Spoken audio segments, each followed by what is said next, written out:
कहानी की शुरुआत में हम साइबेरिया की एक जेल को देखते हैं जहां ढेर सारे जर्मन सोल्जर्स को लाइन से खड़ा कर दिया गया था। दरअसल वर्ल्ड वॉर 2 के खत्म होने के बाद रशिया ने बहुत से जर्मन सोल्जर्स को कैदी बना लिया था और उनसे कोयले की खानों में दिन रात काम करवाने लगे। हालांकि इस जेल की सिक्योरिटी काफी कम थी, लेकिन इसके बावजूद भी कोई इस जेल से भागने की कोशिश नहीं करता था क्योंकि इस जेल के चारों तरफ बर्फ ही बर्फ थी और ये जेल किसी भी इंसानी बस्ती से पूरे 14,000 किलोमीटर दूर थी। इसलिए अगर कोई कैदी इस जेल से भाग भी गया तो साइबेरिया की जमा देने वाली सर्दी में उसकी मौत पक्की थी। ये जेल चारों तरफ हजारों किलोमीटर दूर फैली हुई बर्फ के बीच में बनाई गई थी, इसीलिए कोई भी कैदी यहाँ से भागने का सोच भी नहीं सकता था। लेकिन इन कैदियों में एक कैदी ऐसा भी था जो बहुत ही शार्प माइंड था और वो इस जेल से भागकर अपनी बीवी और बेटी के पास जाना चाहता था। इस कैदी का नाम क्लेमन फॉयरल था, जिसे इस जेल में पूरे 25 साल की सजा काटनी थी और क्लेमन ऐसा बिल्कुल भी नहीं चाहता था कि उसकी आधी जिंदगी इसी जेल में बीत जाए। क्लेमन किसी भी हालत में इस जेल से भागना चाहता था। लकीली एक दिन क्लेमन को भागने का मौका मिल गया और वो एक कोयला ले जाने वाली मालगाड़ी में बैठकर इस जेल से भाग निकला। अब जेल के बाहर जब उसने खुले आसमान में सितारों को देखा तो वो खुशी से झूम उठा, लेकिन ये खुशी कुछ ही देर की मेहमान थी। थोड़ी दूर चलने के बाद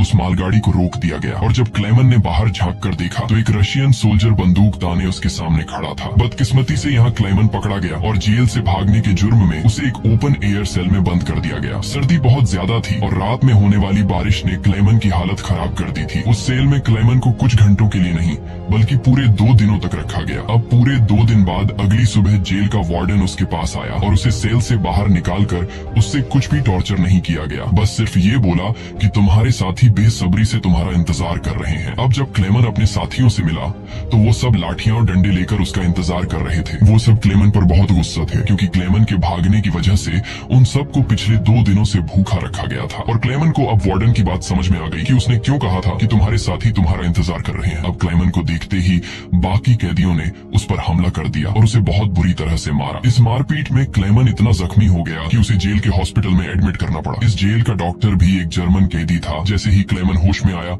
उसने डॉक्टर से कहा कि मैं एक बार फिर से जेल से भागना चाहता हूं और मुझे आपकी मदद चाहिए। डॉक्टर क्लेमन की बहादुरी देखकर हैरान रह गया कि ये इतना सब कुछ झेलने के बाद भी हार मानने को तैयार नहीं। डॉक्टर ने उसे समझाया कि इस जेल से जिंदा भाग पाना नामुमकिन है और अगर तुम यहाँ से भाग भी गए तो बाहर की जमा देने वाली सर्दी में मर जाओगे। लेकिन हकीकत ये भी है कि अगर तुम यहाँ से नहीं भागे तब भी तुम्हारी मौत पक्की है, क्योंकि जिन कोयले की खानों में तुम काम करते हो वहाँ कार्बन की मात्रा बहुत ज्यादा है जो हवा के जरिए तुम्हारे शरीर में जाता है और उससे कैंसर जैसी खतरनाक बीमारियां होती हैं। इसलिए डॉक्टर ने क्लेमन से कहा कि तुम्हें एक आखिरी बार इस जेल से भागने की कोशिश जरूर करनी चाहिए। उसके बाद डॉक्टर ने अपने सारे गर्म कपड़े, जूते और जरूरत का सारा सामान निकालकर क्लेमन को दे दिया और उसे ये भी बताया कि रशियन सोल्जर्स अपना खाना रेलवे लाइंस के पास छुपा कर रखते हैं। इसके साथ ही उसने क्लेमन को एक बंदूक भी दी ताकि वो अपनी हिफाजत कर सके। दरअसल डॉक्टर ने ये सारा सामान इसलिए पहले से इकट्ठा किया हुआ था क्योंकि वह खुद भी इस जेल से भागना चाहता था, मगर 1 हफ्ते पहले उसे पता चला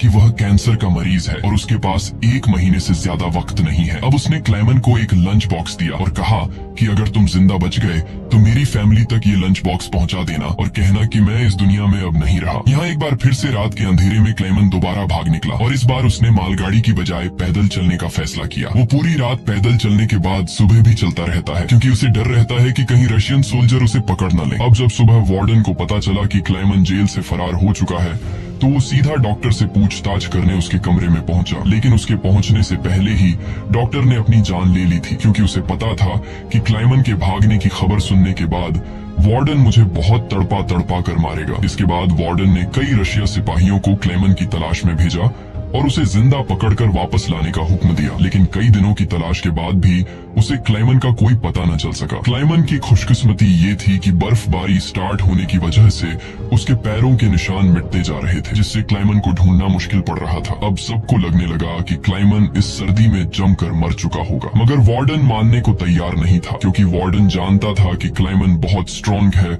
और वो इतनी आसानी से हार नहीं मानेगा, इसलिए उसने तलाश जारी रखने का हुक्म दिया। वहीं दूसरी तरफ हम क्लेमन को देखते हैं जो पूरे जोश के साथ बर्फीले तूफान को पार करते हुए आगे बढ़ रहा था। जेल से भागने के 9 दिन बाद उसे अचानक कुत्तों के भौंकने की आवाज सुनाई दी और जैसे ही वो पीछे मुड़ा उसने एक स्लेज को अपनी तरफ आते देखा। उससे पहले कि वो भागता वो स्लेज उसके पास आ गई और उस पर चढ़ती हुई आगे निकल गई। तभी क्लेमन की आंख खुल गई और उसे पता चला कि वो सिर्फ सपना देख रहा था। दरअसल क्लेमन पिछले 9 दिनों से पैदल चल रहा था और अब उसका खाना भी खत्म हो चुका था। भूख और थकान की वजह से उसका आगे बढ़ना मुश्किल हो गया था, लेकिन इसके बावजूद क्लेमन ने हार नहीं मानी और जैसे तैसे चलता रहा। कुछ दिनों के बाद उसका जिस्म भी जवाब दे गया और वो भूख से बेहोश हो गया। अब कुछ घंटों बाद जब उसे होश आया, उसने अपने आसपास एक अजीब सी आवाज सुनी। तभी उसने एक सील को देखा और ये देखते ही उसकी आंखें चमक उठी। उसने फौरन अपनी बंदूक निकाली और पूरी ताकत के साथ निशाना लगाने की कोशिश की, लेकिन थकान और कमजोरी की वजह से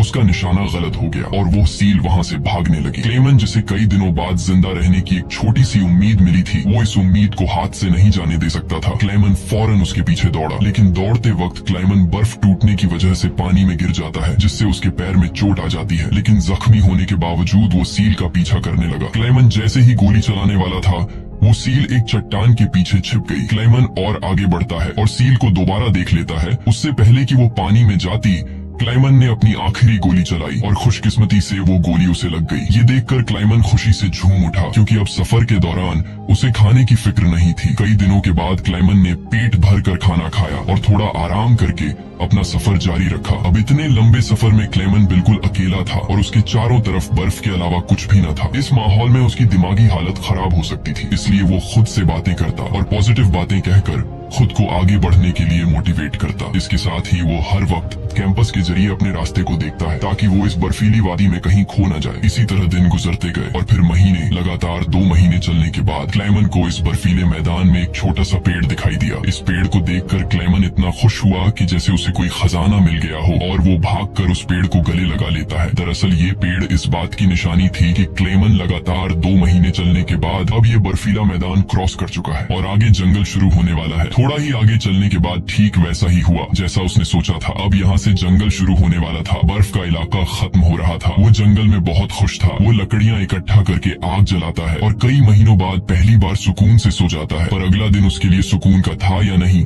ये कोई नहीं जानता। दूसरी तरफ हम वार्डन को देखते हैं, जो अब भी क्लेमन की तलाश में था और उसने अपनी सर्च पार्टी को हुक्म दिया कि वो 500 किलोमीटर के दायरे में क्लेमन की तलाश करे। वहीं क्लेमन एक जंगल से होता हुआ आगे बढ़ रहा था कि अचानक वहाँ एक बर्फीला तूफान आ गया। ये तूफान इतना तेज था कि बड़े बड़े पेड़ भी जमीन से उखड़कर गिरने लगे। क्लेमन जैसे ही आगे बढ़ने की कोशिश करता है, एक बड़ा सा पेड़ सीधा उस पर गिर जाता है। क्लेमन की किस्मत अच्छी थी कि शाम में 2 आदमी यहाँ से गुजरे जो सोने की तलाश में थे।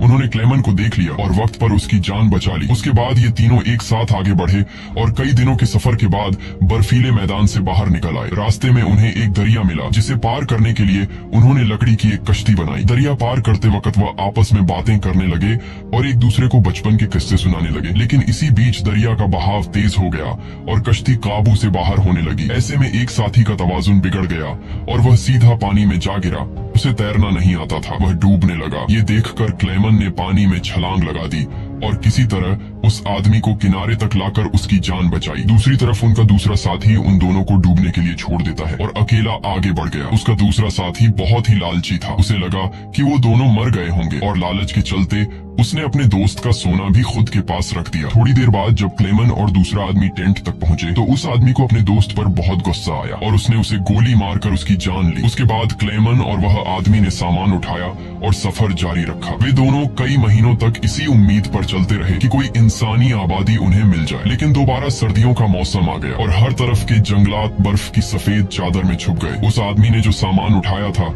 वह काफी भारी था, इसलिए उसे बर्फ में चलने में मुश्किल हो रही थी। ये देखकर क्लेमन ने उसका बोझ हल्का करने की कोशिश की और कहा कि कुछ देर के लिए अपना सामान मुझे दे दो। लेकिन यहाँ उस आदमी को शक हुआ कि शायद क्लेमन भी उसका सोना चुराना चाहता है, इसलिए उसने क्लेमन पर हमला करके उसे नीचे धकेल देता है, जिससे क्लेमन बेहोश हो जाता है। थोड़ी देर बाद क्लेमन को होश आया तो उसने देखा कि भेड़ियों का एक झुंड उसकी तरफ आ रहा है। अपनी जान बचाने के लिए वो एक दरख्त पर चढ़ने लगता है, लेकिन पेड़ पर चढ़ते वक्त एक भेड़िया उसका पांव पकड़ लेता है। लेकिन दरख्त कमजोर था और दरख्त दरमियान से टूट गया, जिससे क्लेमन नीचे गिर पड़ा। अब क्लेमन को लगा कि उसकी मौत पक्की है। तभी अचानक गोली चलने की आवाज आई। क्लेमन ने आंखें खोली तो उसने देखा कि कुछ भेड़िए मर चुके हैं और जो जिंदा थे वह भाग चुके हैं। दरअसल इलाके के शिकारियों ने आकर उसकी जान बचाई। वो उसे अपने गांव ले गए, जहां गांव के लोगों ने उसका इलाज किया। बरसों की मेहनत के बाद क्लेमन एक इंसानी आबादी तक पहुंच चुका था। लोगों को देखकर उसे बेहद खुशी हुई। कई दिनों तक वो गांव में रुका और लोगों ने उसकी खूब खातिरदारी की। एक दिन गांव में एक लेटर आया जो किसी और का नहीं बल्कि खुद वार्डन का था। इसमें लिखा था कि एक जर्मन फौजी हमारी जेल से फरार हो चुका है और अगर किसी ने उसे पनाह दी तो वह गद्दार कहलाएगा। अब ना चाहते हुए भी क्लेमन को यह गांव छोड़ना पड़ा, क्योंकि अगर वो यहाँ से नहीं जाता तो वार्डन इस गांव वालों को भी सजा देते। जाने से पहले गांव के लोगों ने उसे खाने पीने का सामान और एक शिकारी कुत्ता दे देते हैं। इस लंबे सफर में अब क्लेमन का एक साथी भी बन गया है, इसलिए अब उसे अकेलापन महसूस नहीं हो रहा था। वे दोनों कई दिनों तक चलते रहे। रास्ते में उन्हें एक लकड़ी की फैक्ट्री नजर आई और कुत्ता खाने की तलाश में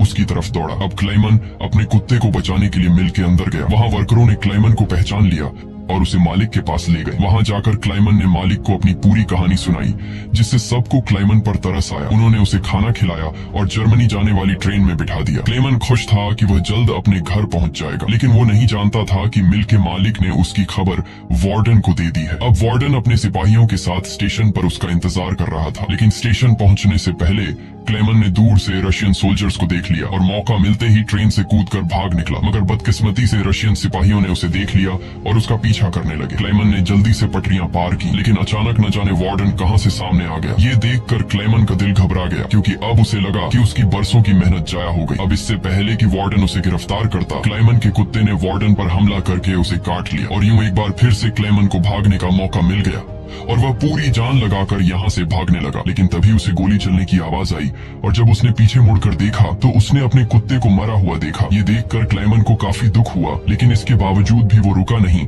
और अपनी पूरी ताकत से आगे बढ़ता रहा। उसके बाद वो पुल के ऊपर चढ़ा और नीचे से गुजर रही ट्रेन के ऊपर कूदकर वहां से भाग निकला और कुछ इस तरह से वो वार्डन के हाथों से फिर बच निकला। अब ऐसे ही दिन गुजरते गए और क्लेमन आहिस्ता आहिस्ता इस सफर में आगे बढ़ता रहा। देखते ही देखते साल 1952 आ गया और अब क्लेमन को जेल से भागे हुए पूरे 7 साल हो चुके थे। वो उस वक्त सेंट्रल एशिया में था और एक गांव के मेले में इधर उधर भटक रहा था। उस मेले में उसने खाने पीने की अलग अलग चीजें देखी। खाने को तो उसका मन कर रहा था, लेकिन उसके पास पैसे नहीं थे, इसलिए वो दिल पर पत्थर रखकर आगे बढ़ गया। तभी उसकी नजर 2 लड़कियों पर पड़ी जो मेले में पैनकेक्स बेच रही थी। क्लेमन ये पैनकेक तो खाना चाहता था, लेकिन उस बेचारे की जेब में 1 पाई तक नहीं थी, इसलिए वो मायूस होकर आगे चलने लगा। पर तभी उनमें से एक लड़की को उस पर तरस आ गया और उसने पैनकेक का एक हिस्सा तोड़कर क्लेमन को दे दिया। पहले तो क्लेमन को थोड़ा अजीब लगा, फिर उसने लड़कियों का शुक्रिया अदा करते हुए वो पैनकेक खा लिया। अब इस मेले में एक ज्यूइश आदमी भी था जिसने ये सब कुछ देख लिया था। उसके बाद क्लेमन एक चर्च में गया और ये आदमी भी उसका पीछा करते हुए चर्च में आ पहुंचा। दरअसल ये आदमी भी किसी जमाने में एक कैदी हुआ करता था, इसलिए उसने क्लेमन को पुलिस के हवाले नहीं किया और उसकी मदद करने की कोशिश की। उसके बाद वो क्लेमन को लेकर अपने घर गया, जहाँ क्लेमन ने कई साल बाद शेव की और अपने पुराने हुलिये में वापस आया। फिर उस आदमी ने क्लेमन को एक नया पासपोर्ट दिया ताकि वो रशिया के बॉर्डर को क्रॉस करके जर्मनी पहुंच सके। क्लेमन उस आदमी से बहुत खुश हुआ। जाने से पहले क्लेमन ने उसका शुक्रिया अदा किया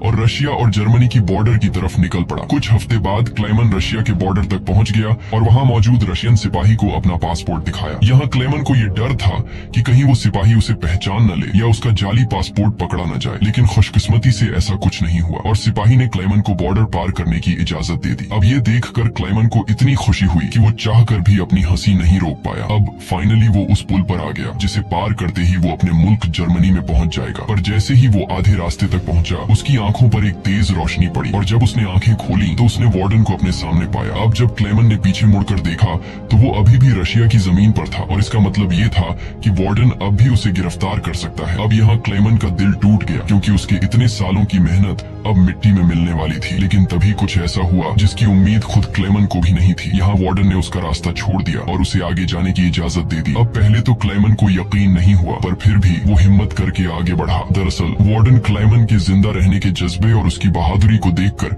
उससे काफी इंस्पायर हुआ, इसलिए उसने क्लेमन को गिरफ्तार नहीं किया और उसे अपने मुल्क वापस जाने दिया। और तभी वार्डन उससे ये कहता है, ये लड़ाई बस 2 सोल्जर्स के बीच थी, एक मैं और एक तुम, और इसे तुम जीत गए। जाओ अपनी जिंदगी जी लो। अब फाइनली क्लेमन ने उस बॉर्डर को पार किया और अपने देश जर्मनी पहुंच गया। इसके बाद वो अपने घर के करीब पहुंचा, जहां उसने अपनी बेटी और बीवी को देखा। अब थोड़ी देर बाद वो दोनों चर्च जाने के लिए घर से निकलती हैं, तो क्लेमन भी उनका पीछा करता हुआ चर्च में आ गया। हालांकि क्लेमन ने अभी तक अपनी बेटी को आवाज नहीं दी थी, क्योंकि उसे उम्मीद थी कि एक दिन जरूर उसके पिता आएंगे। जब उसकी बेटी ने पीछे मुड़कर देखा तो उसने अपने पिता को पहचान लिया और दौड़कर अपने अपने पिता को गले से लगा लिया। अब इतने सालों बाद क्लेमन को जिंदा देखकर उसकी वाइफ की खुशी का तो कोई ठिकाना नहीं था। फाइनली उन तीनों ने एक दूसरे को गले लगाया और इसी के साथ सच्ची कहानी पर बनाई गई ये फिल्म यहाँ पर खत्म हो गई। उम्मीद है आपको आज की कहानी पसंद आई हो। अगर आपको ये वीडियो अच्छी लगी हो तो इसे लाइक कर देना और चैनल को सब्सक्राइब कर